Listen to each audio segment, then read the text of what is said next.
prove your math other than sure.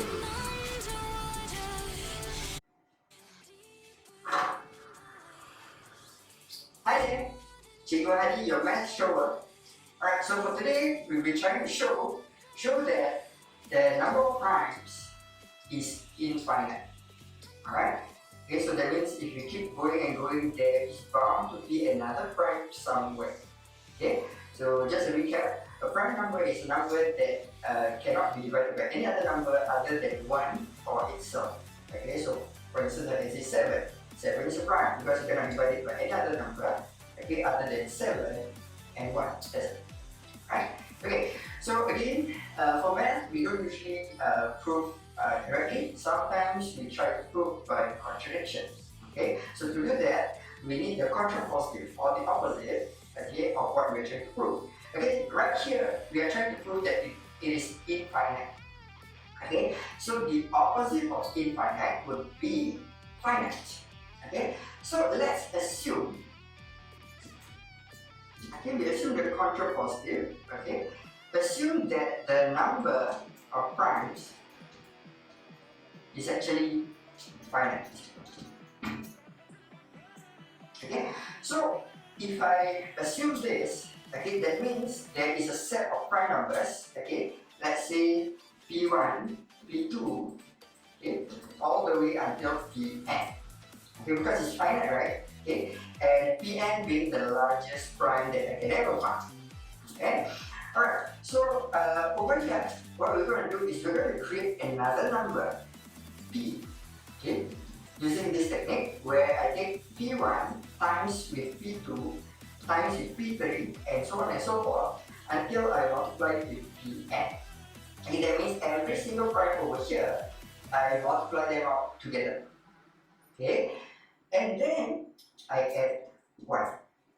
Okay, we know that numbers are infinite, right? So I'm allowed to do this. That means I'm multiplying them and then I'm adding 1. Okay, so you see, because I'm multiplying them and all the primes are positive numbers, right? Okay, this number is indeed, okay, bigger than Pn because we said that Pn is the biggest prime. Okay, and furthermore, I added 1. Okay, so it is bigger than Pn, the largest prime. Okay, so because you assume that this is the least of primes and this is the largest prime, right? Okay, and P is a number that is bigger than all of them combined. Okay, therefore P cannot be prime. Okay, because it's bigger. Okay, this is the biggest prime. If this prime, it cannot be bigger than this. Right? Okay, so therefore you have to assume that P is actually composite. Okay, because it's bigger, it has to be composite. Alright. So if it is composite, it can be divided by either one of these primes.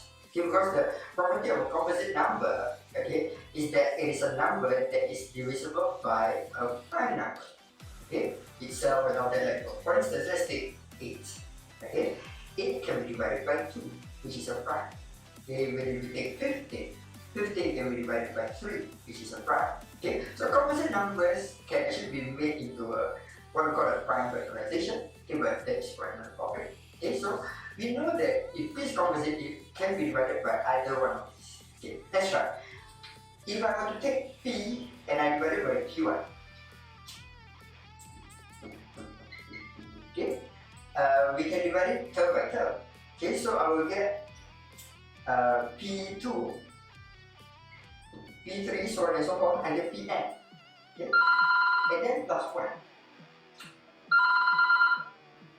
Okay, that means, okay, I get a remainder of 1, which means it's not divisible. Okay, so if I keep dividing, okay, I divide by P2, okay, and then I will again arrive at P1, P3, so on and so forth, okay, until I get a remainder of 1. Every number over here, if I keep dividing, I will always get the remainder of 1. Okay, and because of that, okay, P is not composite. P has got P prime. Okay, but if P is prime, it contradicts our largest prime. Okay, and therefore we have arrived at a contradiction. Okay, therefore our assumption is not true. That means our prime numbers, the number of prime numbers, are indeed infinite. Right? Do remember, okay, shower yourself in math, and math will show itself.